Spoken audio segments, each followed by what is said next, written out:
ang isang propeta ay ang taong tinatawag ng Diyos upang kanyang maging tagapagsalita. Okay? Tagapagsalita. Tinatawag ng Diyos ang mga tao upang ipahayag at ibalita ang kanyang gustong sabihin sa kanyang bayan. Alam natin sa Lumang Tipan na maraming propeta. Nandiyan si Propeta Isaías, si Propeta Jeremias, si Propeta Amos, si Propeta Ezekiel.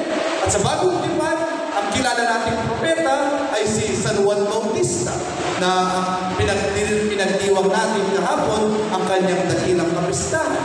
At ano ba ang mayroon sa mga propeta na gusto natin at dapat nating masabuhay sa ating pang-araw-araw na buhay? Number one, ang isang propeta ay nagsasabi ng katotohanan. Ng katotohanan. Kahit mahirap, kahit masakit, kailangan sabihin ang katotohanan.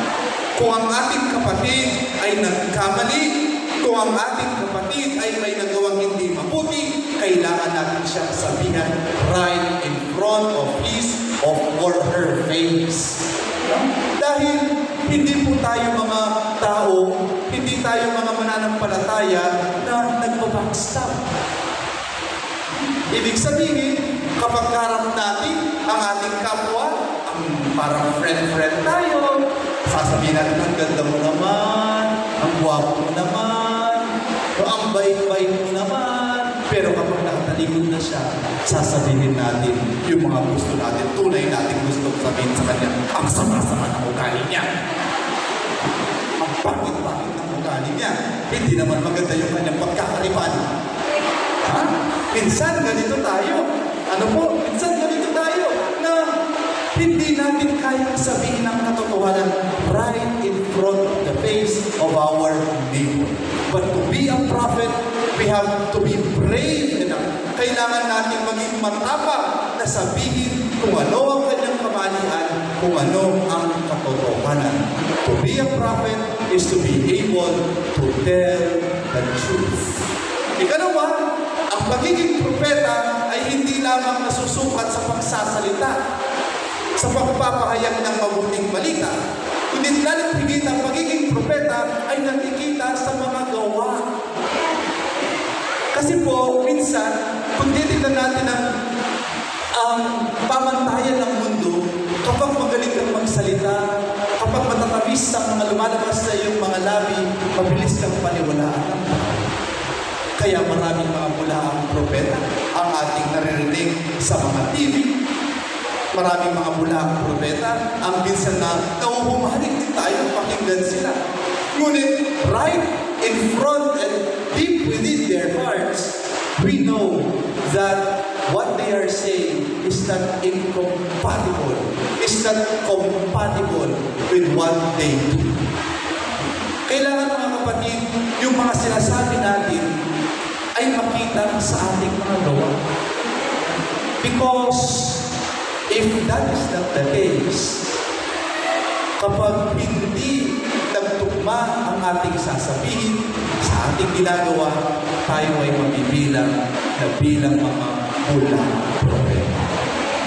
Kaya mga kapatid, kung nag-preach tayo about forgiveness, kung pinag-uusapan natin ang pagpapatawad, ngunit sa ating mga puso naman ay punong-puno ng galit, punong-puno ng sakit, well, hindi tayo totoong propeta. Tayo ay mga bulaang propeta. Ako po ay sa Kapampangan. No? At alam po ninyo, sa Kapampangan, yung sama ng loob, ang tawag namin dyan ay sukal ano. Sukal ano.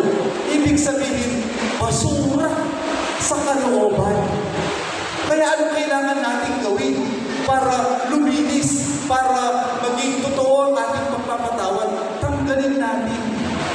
Itapon na natin dahil ang basura ay walang magagawang maganda sa ating kalooban. Kung hindi, sisirain lamang ang ating mga puso, ang ating mga kalooban.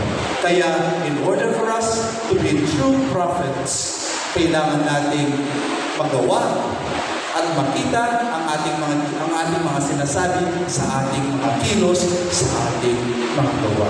If you are preaching about forgiveness, then see to it that in your heart, you have already forgiven truly and unconditionally. Dahil alam po natin, ang pagpapatawad ay hindi madali. Ang pagpapatawad ay minsan sobrang hirap dahil kapag nakikita natin yung taong nakagawa na hindi maganda sa atin, bumabalik ang lahat ng alaala. But then again, we are to learn from Jesus. Si Jesus na nagtuturo sa akin kung paano ang tunay na magpatawad, na magpapatawad kahit masakit.